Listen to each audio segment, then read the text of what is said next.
welcome and warm welcome to High Tech Institution.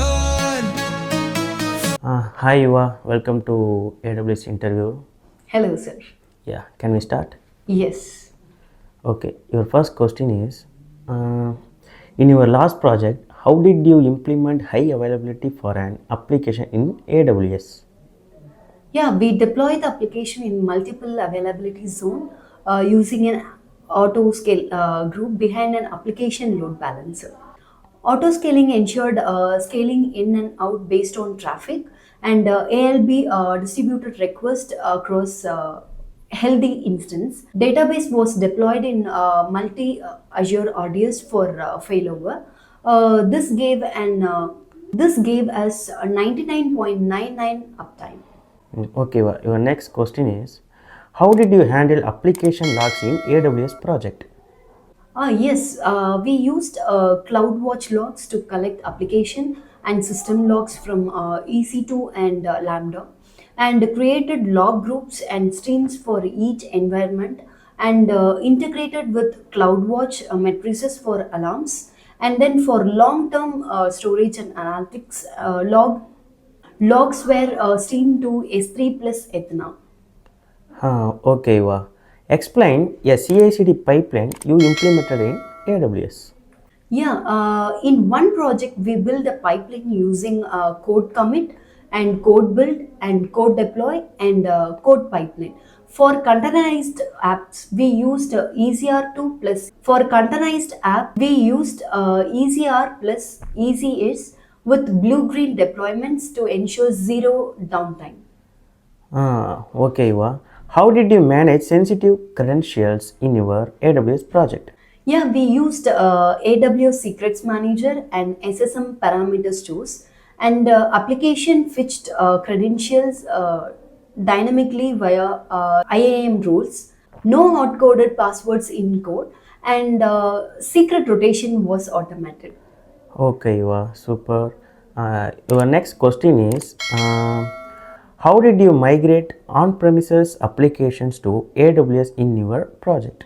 Yes, we followed the left and shift strategy, like migrated servers using AWS Migration Hub and application migration services. And then databases were migrated using AWS and DMS. And then post migration, we modernized apps with ECS and Lambda to reduce cost.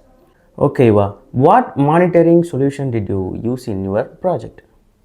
Yes, we used CloudWatch alarms for CPU, memory, and disk utilization, and then CloudTrail for auditing API calls, and X-Ray for distributed tracing of microservices, and then for credential apps like integrated CloudWatch with PagerDuty, Slack for incident alerts. Okay. Your next question is how did you optimize AWS cost in your project? Yes, we used EC2 spots instance for non-prod workloads, and scheduled auto stop and start for dev and test instance, and then we used S3 lifecycle policies to move like old data to Glacier, and then deployed AWS trusted advisor to identify underutilized resources. Okay, was super. Explain how you designed VPC in your project. Yes, of course. We created a multi-tier VPC in public subnet, load balancer, and bastion house, and then private subnet, EC2 app servers, and RDS. And then NAT gateway allowed private instance to access the internet, and then security group plus NACLs controlled inbound and outbound traffic. This ensures security plus insulation. Okay, how did you deploy microservices on AWS? Yeah, we containerized services using Docker, pushed images to ECR, and like deployed via ECS. And service to service communication handled via service discovery. And then API gateway exposed endpoints for scaling, easy easiest used CloudWatch matrices.